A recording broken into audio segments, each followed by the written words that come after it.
तीन प्रकार के यज्ञ। पहला यज्ञ है सात्विक यज्ञ,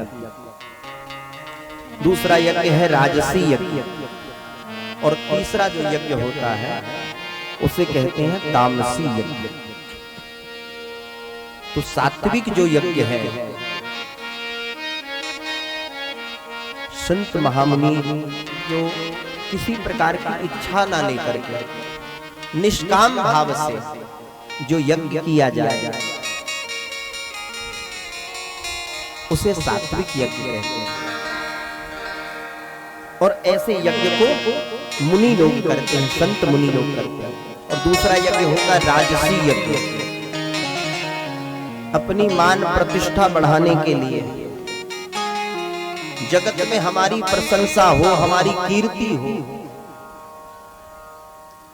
दिखावे के लिए। आजकल कथाएं भी होती हैं, यज्ञ भी होते हैं, तो वो उसमें भक्ति भाव का दर्शन नहीं होता, उसमें भी दिखावापन ज्यादा है महाराज। प्रेम से बोलो जय माता दी।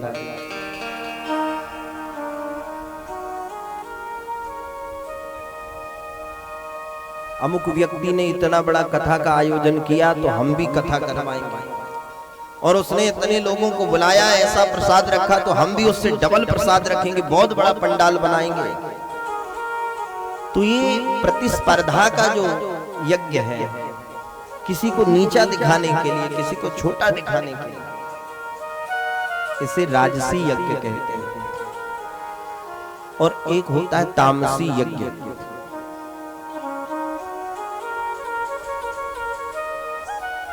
किसी के प्रति द्वेष भाव से, किसी के प्रति बदले के भाव से, किसी के अहित की कामना से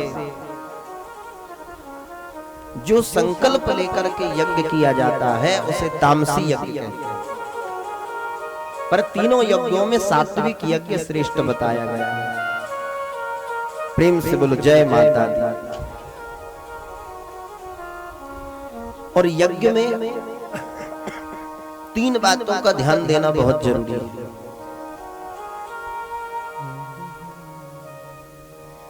तीन बातों, पहले तो यज्ञ जब हम करें, अनुष्ठान हम करें, कोई कथा आदि का कार्यक्रम करें, तो उसमें सर्वप्रथम द्रव्य की शुद्धि होना बहुत जरूरी है।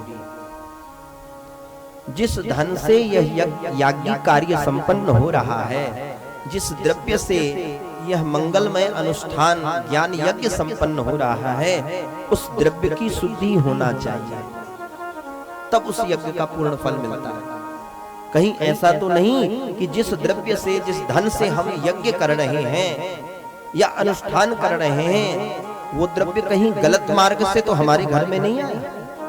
अनीति के द्वारा, अधर्म के द्वारा, किसी को छल करके, किसी को ठग करके, किसी को लूट करके, किसी का मन दुखा करके, किसी को सता करके, ऐसा धन तो हमारे घर में नहीं आया। उस धन से यदि यज्ञ करोगे तो यज्ञ का परिणाम विपरीत मिलेगा। इसका उदाहरण श्रीमद् देवी भागवत महापुराण में। तो पहली बात, द्रव्य शुद्धि, क्रिया शुद्धि, मंत्र शुद्धिश्च भूमि पर। क्रिया की शुद्धि होना चाहिए। जिस यज्ञ में ब्राह्मण लोग नियुक्त किए गए हैं, ब्राह्मण जो आचार्य लोग हैं, उनकी क्रिया शुद्ध होना चाहिए। वेद के बताए हुए मार्ग के अनुसार जो हमारे धर्म शास्त्रों में जो नियम बताए गए हैं कि पूजा कैसी करनी चाहिए, पाठ कैसा करना चाहिए, जप कैसा करना चाहिए, इसका बोध होना चाहिए। और तीसरी बात, मंत्र शुद्धिश्च भूमि पर। मंत्र की शुद्धि होना चाहिए। मंत्र यदि गलत हो जाएगा, मंत्र अशुद्ध यदि बोला जाएगा, तो उसका परिणाम भी बड़ा भयानक होता है। इसलिए कोई यज्ञ करें, अनुष्ठान करें, तो उसमें ब्राह्मण का वर्ण बड़ी सोच विचार के करना चाहिए। ऐसा नहीं कि चटक मटक देख लिए महाराज, नाच गाना वाला देख लिए, सुंदर झांकी है, सुंदर छवि है, तो ला लिए घर में, क्योंकि बनावटी जो वस्तु होती है उसकी पैकिंग बड़ी जोरदार होती है। प्रेम से बोलो जय माता।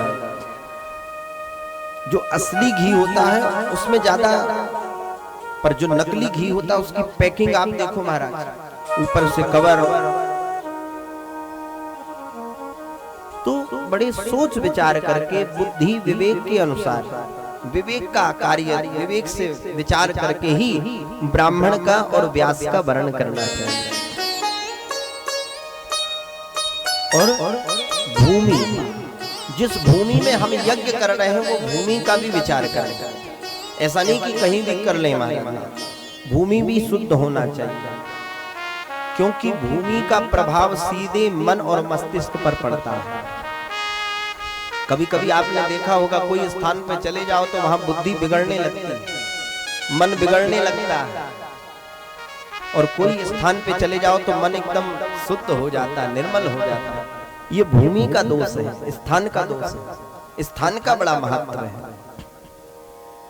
तो न्यायार्जित, न्याय मार्ग के अनुसार कमाया गया धन से ही यज्ञ करना चाहिए। कि अन्यायोपार्जितेनैव द्रव्येण सुकृतं कृतं न कीर्तिरिह लोके च परलोके न तत्फलम्। अन्याय के द्वारा कमाया गया धन से यदि यज्ञ होगा, अनुष्ठान होगा, तो न इस लोक में कीर्ति मिलेगी न परलोक में। उदाहरण है, पांडवों ने राजसू यज्ञ किया, परंतु यज्ञ की पूर्णाहुति के होने के बाद ही 1 महीने के अंदर पांडवों को वनवास हो गया। पांडवों के जीवन में कितना दुख आया, कितना संकट आया। क्या यज्ञ करने का यही फल है? पांडवों ने तो यज्ञ किया था, और जिस यज्ञ में स्वयं भगवान द्वारिकाधीश हों, बड़े बड़े संत, बड़े बड़े मुनि, बड़े बड़े अमलात्मा, विमलात्मा, देवर्षि, ब्रह्मर्षि, उस यज्ञ का फल फिर ये हो सकता है कि कृत्वा यज्ञं सुसंपूर्णं मासमात्रेण पांडवै प्राप्तं महत्तरं कष्टं वनवासाश्च दारुणा। प्रीडानाचीव पांचाल्या तथा द्यूते पराजयः वनवासो महाकष्टं स्वगतः मखजं फले। क्योंकि उस यज्ञ में द्रव्य की शुद्धि नहीं थी। जरासंध का वध करके उसके खजाने से जो धन रखा था उसको लेकर के आए थे पांडव,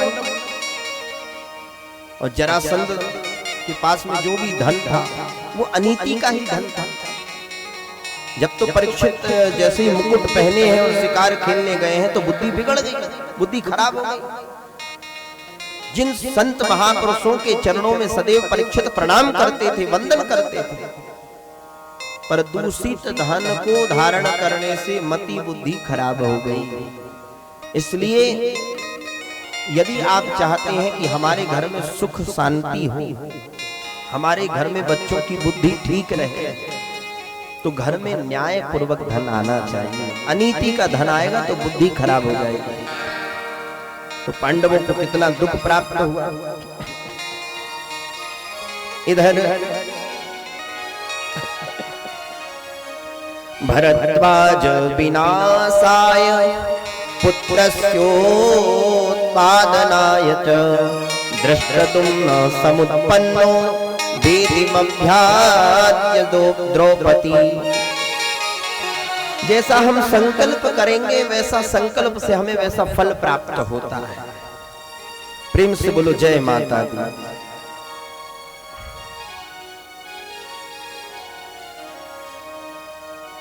देवी यज्ञ की महिमा बताई कि किस प्रकार से देवी यज्ञ करना चाहिए और देवी यज्ञ से क्या फल प्राप्त होता है।